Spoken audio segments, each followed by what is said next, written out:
security and liberty may prosper together. Ours was the first revolution in the history of mankind that truly reversed the course of life. Of landing a man on the moon and returning him safely to the earth.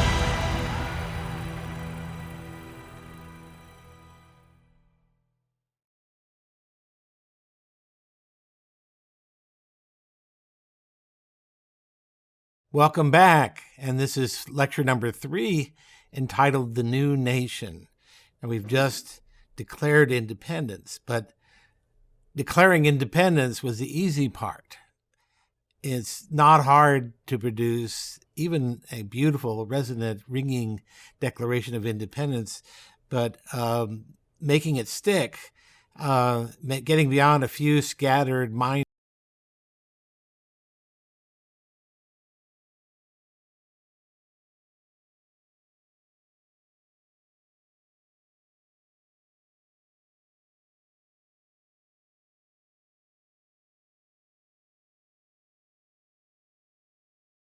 military triumphs and defeating the mightiest military power in the world, that was another matter. The United States, such as they were, the disunited United States, went into this conflict with huge and fairly obvious disadvantages. To begin with, it was hardly even a country yet.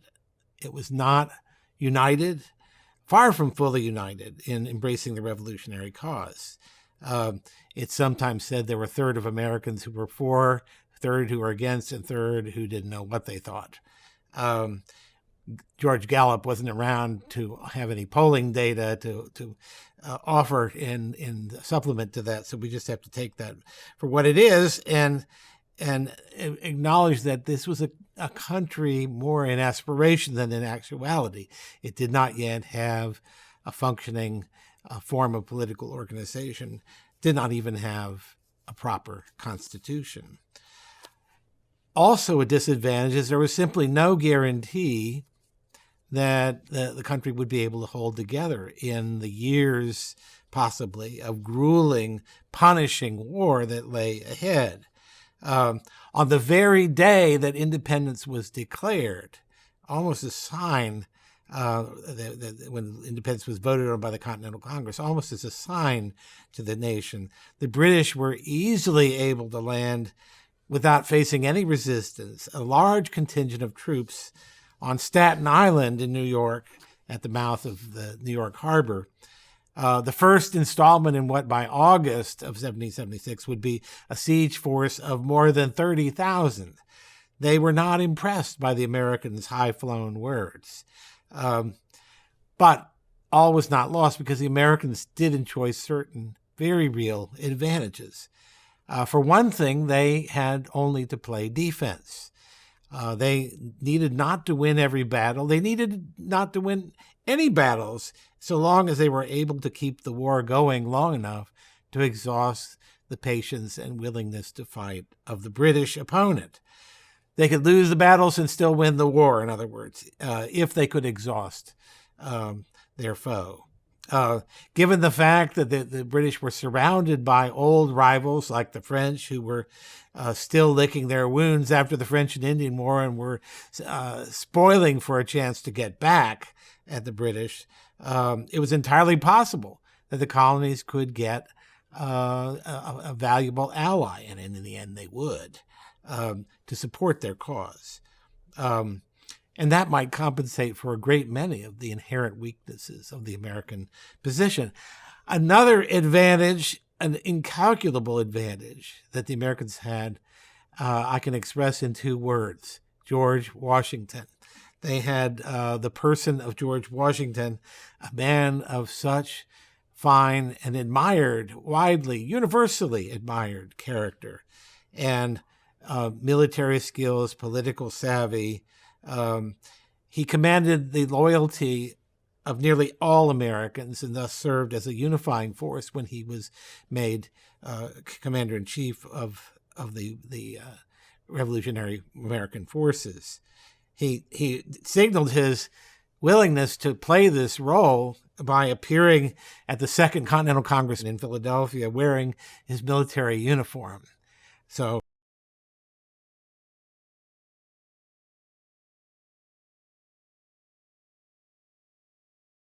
He was ready to play. And from June 1775 on was commander-in-chief of the Continental Army. He received the position and accepted it on the condition that he received no pay for it. That was the kind of guy George Washington was. He was charismatic. He was courageous. He was selfless, tireless. He was not a world-class intellect like Jefferson, but he was always learning and had a great deal of practical and prudential wisdom. And he was known for his character, his noble character. He self-consciously modeled himself on the great classical Republican leaders, the unselfish, virtuous, and civic-minded public figures of classical antiquity. He had been deeply influenced by a play by Joseph Addison about the life of Cato that he had seen.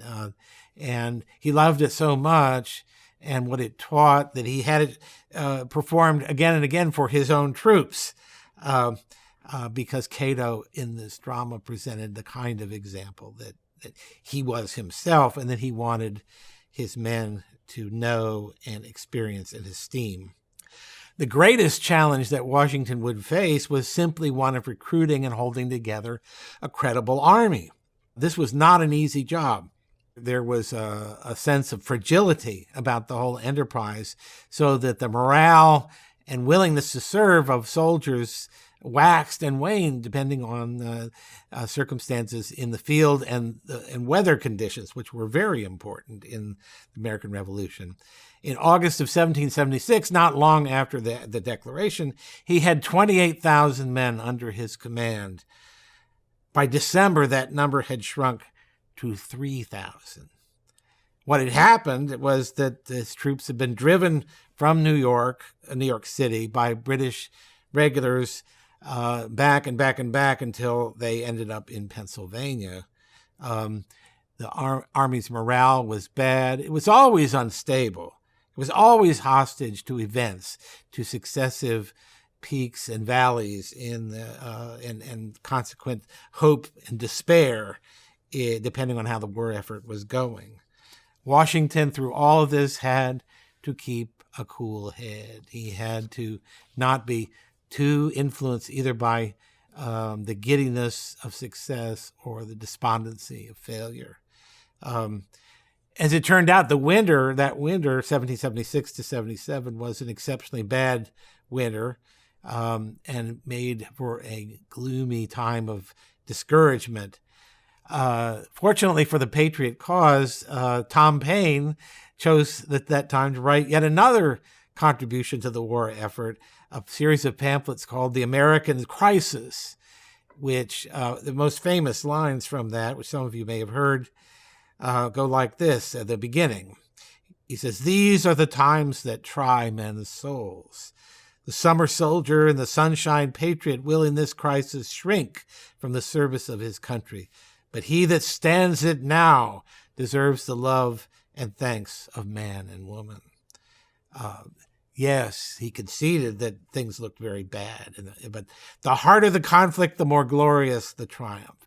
Paine put it just the way Washington would have liked to have been able to. And George Washington ordered that Paine's words from The American Crisis be read to his troops who were suffering through this bitter winter, and they had the desired effect of rousing them to a new burst of fighting spirit. So twice in the year 1776, Paine had made a great gift to the colonial cause. And then on Christmas night of 1776, Washington struck back.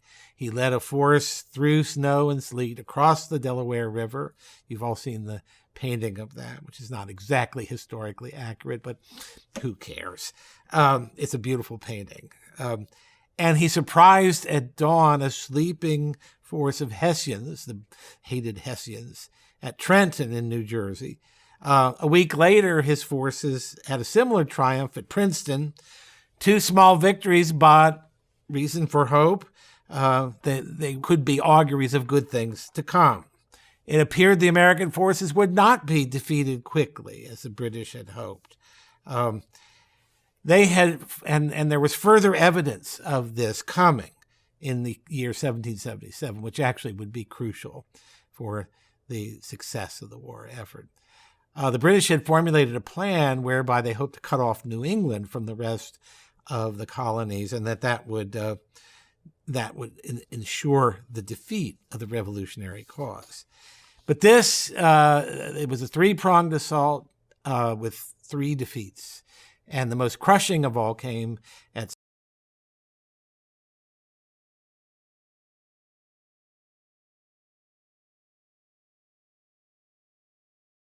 Saratoga, where Gentleman Johnny Burgoyne, who got bogged down in the woods north of Saratoga with his wagon train, including 30 carts carrying his personal wardrobe and champagne, a wonderful little detail that tells you a lot. And the American forces surrounded him and defeated him, took his army prisoner. This victory at Saratoga was important not only in its own right, but for the signal it sent to the French that the Americans were sufficiently strong, sufficiently resolute, sufficiently formidable to be worthy of French support. They weren't going to just leave the French looking humiliated. The French immediately extended diplomatic recognition to the United States and concluded a commercial agreement and a treaty of alliance. And this included the access to the resources of the French Navy, which was something the United States had no navy to speak of. The British had then, as later, the most outstanding navy in the world. So the French Navy, being on the revolutionary side, could help a great deal in obviating some of the British advantages at sea. It would turn out to be very important indeed. But there was a great obstacle before all of that could come to pass, and that was the winter of 1777 to 78, which was even worse than its preceding winter. And it was really a time of testing, a low point for Washington's army, which was encamped at Valley Forge. This is the famous winter at Valley Forge, 18 miles outside of Philadelphia. Hunger, exhaustion, exposure, disease combined to batter away at Washington's army and leaving it very nearly a helpless fragment of itself. More than 2,500 soldiers died by the end of February 1778. Another 1,000 had deserted. Another 7,000 were too ill for duty. Faith in Washington's leadership was hanging by a slender thread. But with some help from a German General von Steuben, a leading figure in the Prussian army, he got the army back in fighting shape, drilling it, subjecting it to an intense regimen, and by May he had them refashioned into a reasonable army. And Washington was strong enough to go after the withdrawing British forces across New Jersey. Eventually, the French army played a leading role in bringing the war to a successful conclusion.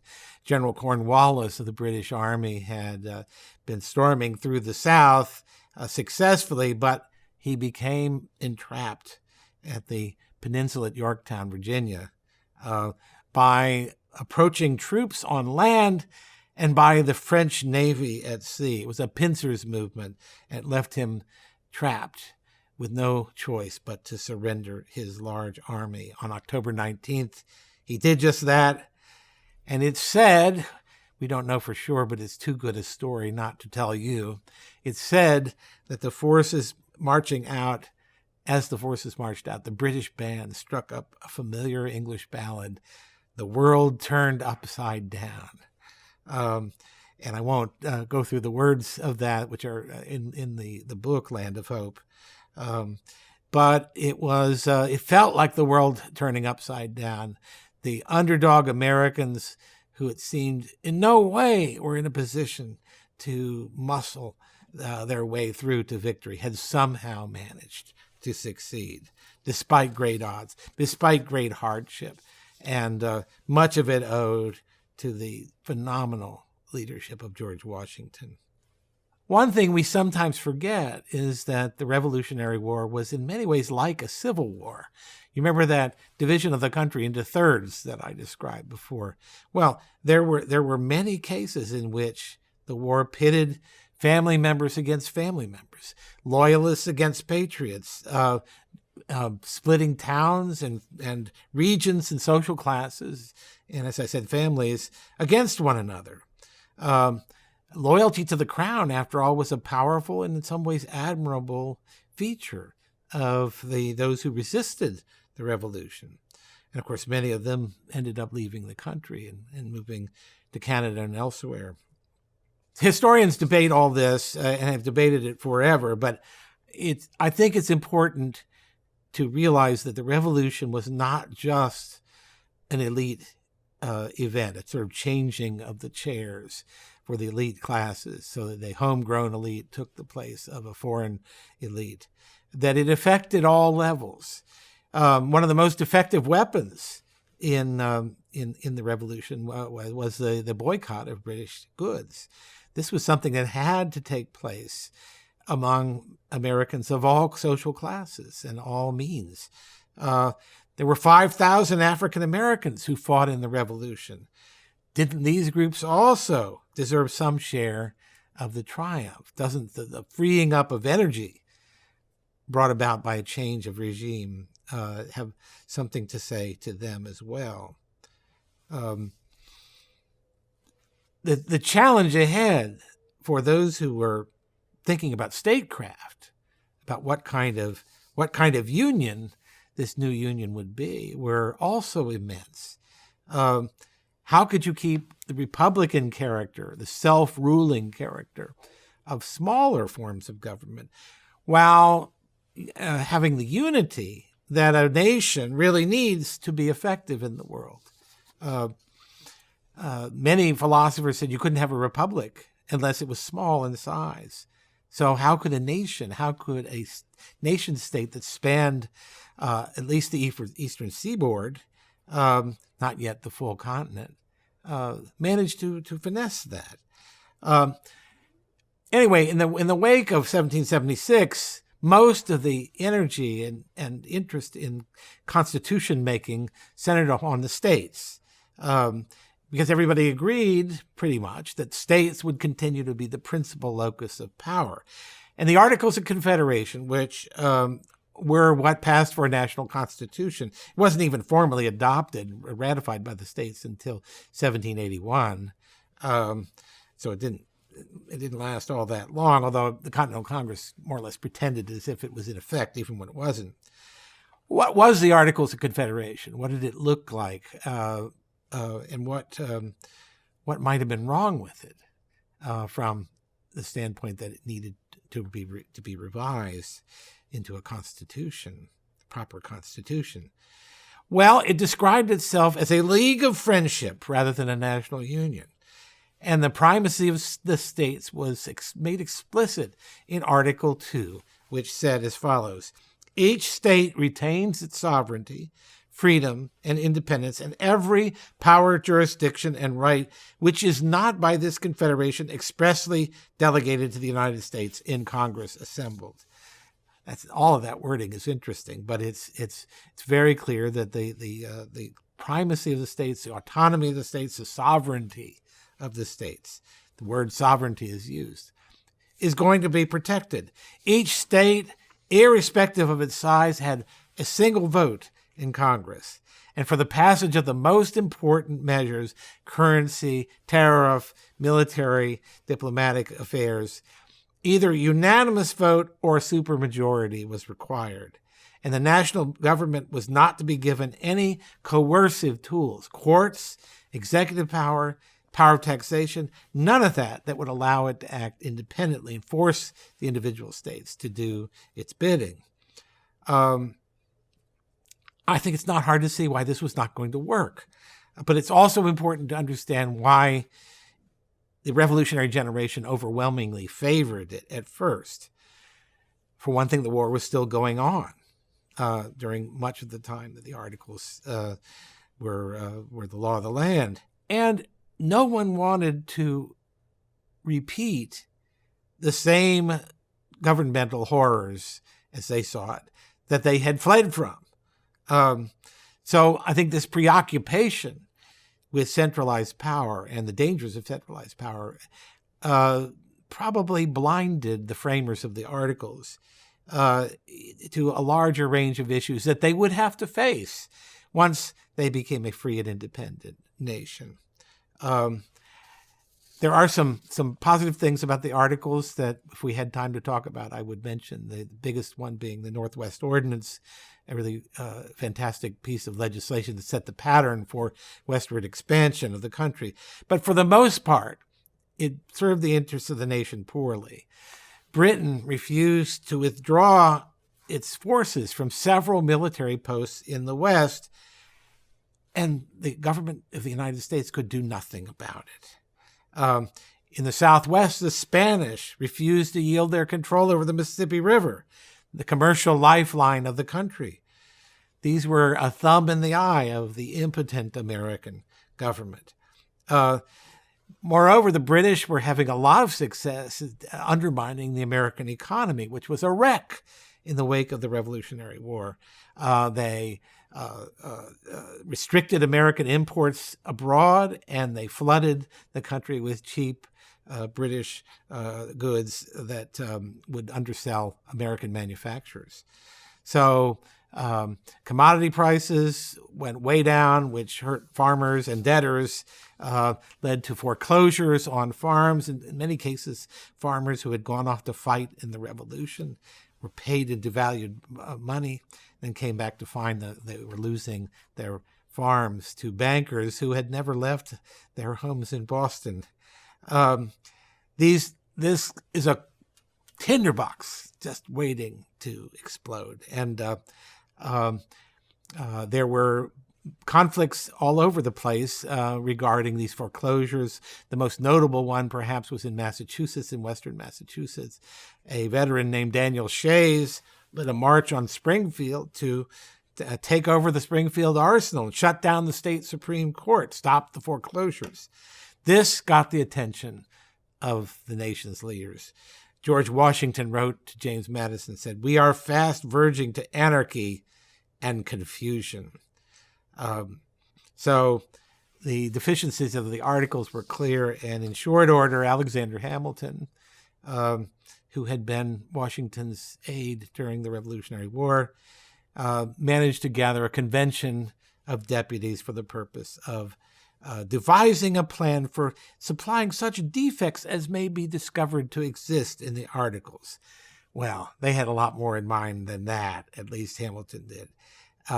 And 4 months after the convention began, on September 17th of 1787, they came forth with an entirely new constitution for the United States. This was the Constitutional Convention. I can't say enough good things about the high intellectual caliber of the 55 men who were there. And they were young. The average age was 42. There were a few older people, Washington, Benjamin Franklin, but a bulk of the work was done by people in their 40s and 50s, and even 30s. James Madison was 36 years old, and we think of him as the architect of the Constitution. Madison was the polar opposite in some ways of Washington. Washington was a big, strapping man. Madison was tiny. They called him Little Jemmy. But he was a very shrewd man, a deep philosopher, and also a shrewd tactician in politics, a very rare combination. And he thought the issue of the Constitution was all important. He said, America would decide forever the fate of Republican government. And these weighty words did reflect the framers' remarkable combination of ambition and humility. They were excited by the possibilities that lay before them and determined to lay hold of them. John Adams said they were living in a time in which the greatest lawgivers of antiquity would have wished to live. And they had a chance to contrive the wisest and happiest government that human wisdom can contrive. So they they were emboldened to expand their mission beyond merely fixing the defects of the articles, and instead to devise something far better, something new, something reflecting the best thinking that they could bring to bear on this task. They understood politics as the art of the possible, and the best constitution would be one that was built with what's sometimes called the crooked timber of humanity in mind, one that heeds the warning that Washington expressed in one of his letters, that we have perhaps had too good an opinion of human nature. So the document that emerges out of the debates in Philadelphia would attempt to reflect that sobered, chastened view of human nature. There were a number of things that everyone there agreed about. They agreed that the form of government should be republican in character, not monarchical. They agreed that power, to the extent possible, because power corrupted, should not be concentrated in any one person, any one office, but should be divided and distributed as widely as possible.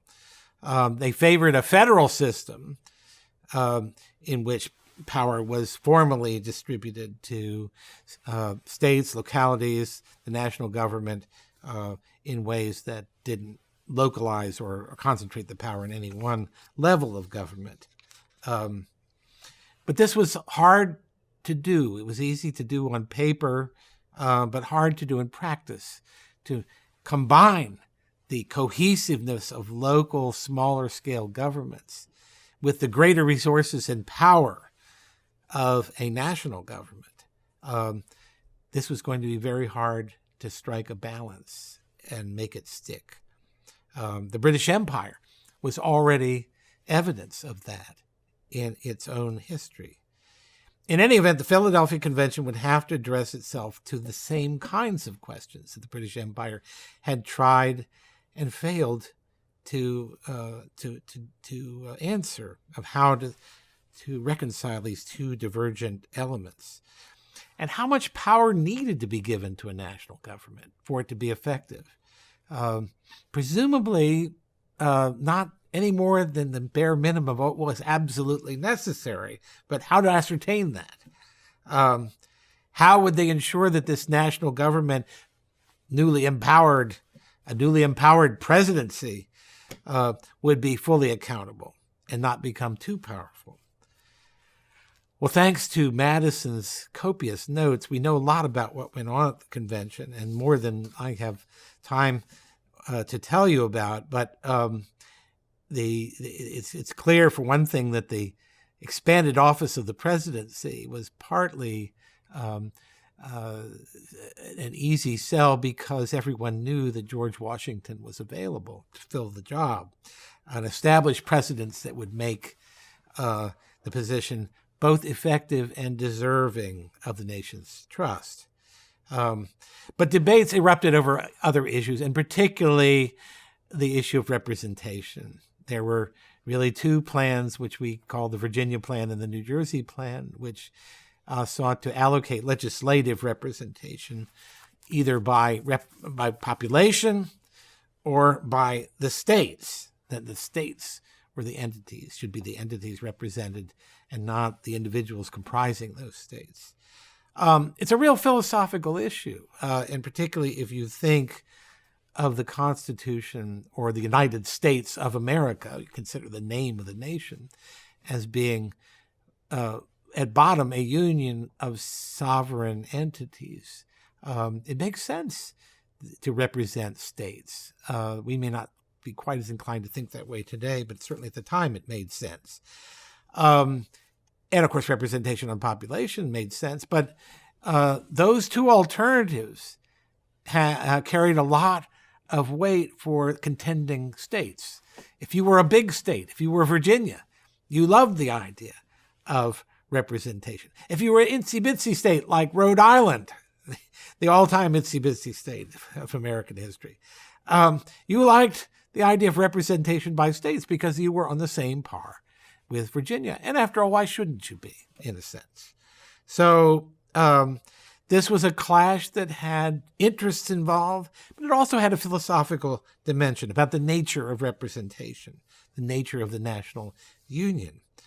What the convention did was settle on compromise, have a bicameral legislative body in which one house hewed to the Virginia Plan notion of representation by population, and the other, the New Jersey Plan's notion of representation by states. It's the House of Representatives and the Senate, respectively. It's the kind of compromise that looks like a kind of slicing of the baby in half, but actually the more closely you look at it, you realize it's a solution that in some ways was better than either of the other plans would have been by themselves, since it incorporated these two divergent elements of governance, the solidarity and cohesiveness of small republican entities, but the conjoined power and unity of an effective nation. So the results of this structure, I think, were arguably better than the sausage-making process that this is good sausage that came out of the convention. And behind it all is a very powerful idea that was in the minds of many of the delegates, and that is that conflict is endemic to human life. You will never eliminate conflict. It's part of human nature, part of the human condition. And neither is a desire for power something that we can eliminate, and the tendency to abuse it. Therefore, the best constitution, instead of ignoring these things or trying to wish them away, will try to channel them, will try to make use of their power in just the way that an internal combustion engine channels and makes use of the power of the explosions in its chambers and its cylinders to drive the pistons and thus drive the automobile. It's designed to work with the grain of human nature rather than against it. And for that reason, it's not always a very peaceable form of government, because it doesn't try to stamp down conflict. It tries to make conflict work for the general good. It's a final few words about the Constitution. We celebrate Constitution Day September 17th of every year. It's not a big deal the way the 4th of July is. It probably should be as big a deal as the 4th of July. Because after all, every nation has something like an Independence Day or a day celebrating the nation's existence.